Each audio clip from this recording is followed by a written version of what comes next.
কি অবস্থা সবার, কেমন আছেন? আলহামদুলিল্লাহ, আমিও ভালো আছি, আশা করি আপনারাও ভালো আছেন। তো এই যে দেখতেই পাচ্ছেন আমার হাতে ফোন হচ্ছে, এটার মডেল হচ্ছে আপনার স্যামসাং A56, একদম লেটেস্ট মডেল, লেটেস্ট বাইনারি।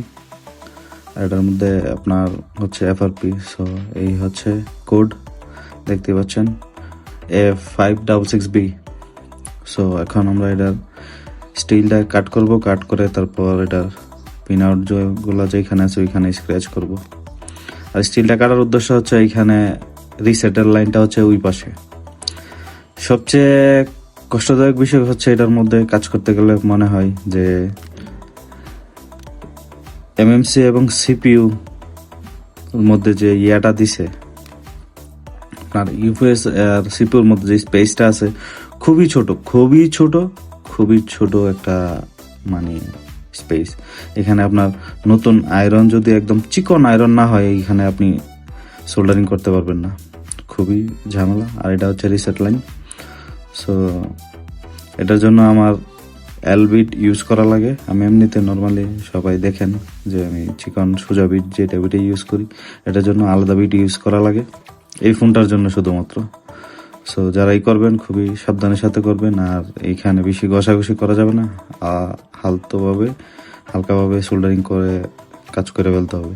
কারণ একটু 19 থেকে 20 হইলে আপনার এই আইসি দুইটা উঠাইতে হবে। আর ওঠানোর পরে কী হবে না হবে সেটা যারা কাজ করে তারা খুব ভালো জানে। সো এই হচ্ছে ব্যাপার। সো আমার স্ক্র্যাচ করা এবং সোল্ডারিং করা শেষ। এখন আপনার আইএসপি যে কেবল, ওইটা আমি এখানে জ্বালা করে নিছি গ্রাউন্ডের সাথে, যাতে আমার গ্রাউন্ডের কোনো সংযোগ না দেওয়া লাগে। এই হচ্ছে ব্যাপার। সো এই যে এই লাইনগুলো আপনার এখানে সুন্দরভাবে জ্বালা করে দিতে হবে একটার পর একটা। তো এই হচ্ছে ব্যাপার। তো আমি সুন্দরভাবে একটার পর একটা জাম্পারিং করে নিলাম। আর সম্ভবত একটা তার লাগাইলেই আপনার কাজ হয়ে যাবে। অনেক জায়গাটা অনেক চিপা হওয়াতে বা অনেক ছোট স্পেস হওয়াতে এটা একটু এখানে জাম্পার করতে একটু প্যারা নিতে হয়। তো কিছু করার নেই, আমাদের কাজই তো এটা, করা লাগবে যাই হোক না হোক। তো এই হচ্ছে ব্যাপার আর কি। সো ফাইনালি আমার এখানে মোটামুটি 3টা শেষ, আর একটা জাম্পার করলেই আমাদের কাজ হয়ে যাবে। তারপর রিসেটার লাইনটা আমি কানেক্ট করে দিব। তো এই যে দেখতেই পাচ্ছেন আমার আসলে একবারের কাজটা 2বার করা লাগতেছে, কারণ আয়রনটা যদি 19 থেকে 20 হয় আর এটা তার ছুটে যাবে।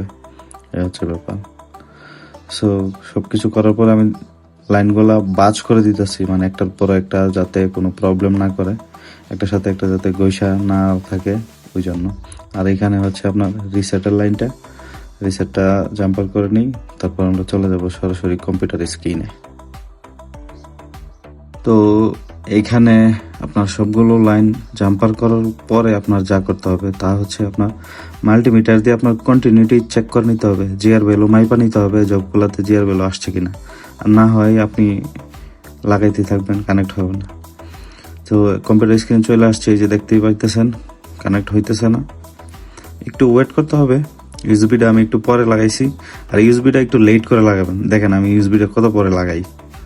সো এই যে আমি ইউএসবি লাগাইলাম, সাথে সাথে কানেক্ট। সো বক্সের একটু প্রিপারেশন নেওয়ার সুযোগ দিবেন। তো আমি এফআরপি রিমুভ করে দিলাম, আবার আইডেন্টিফাই দিয়ে চেক করে নিব এফআরপি রিমুভ হয়েছে কিনা। হয়ে গেছে। এই যে আলহামদুলিল্লাহ আমাদের ফোনও চালু হয়ে গেছে। তো এই ধরনের কাজ যদি ভালো লাগে অবশ্যই আমার পেজটাকে ফলো দিয়ে রাখবেন। সো চেক করে দিই আপনাদেরকে মডেলটা। এই হচ্ছে মডেল।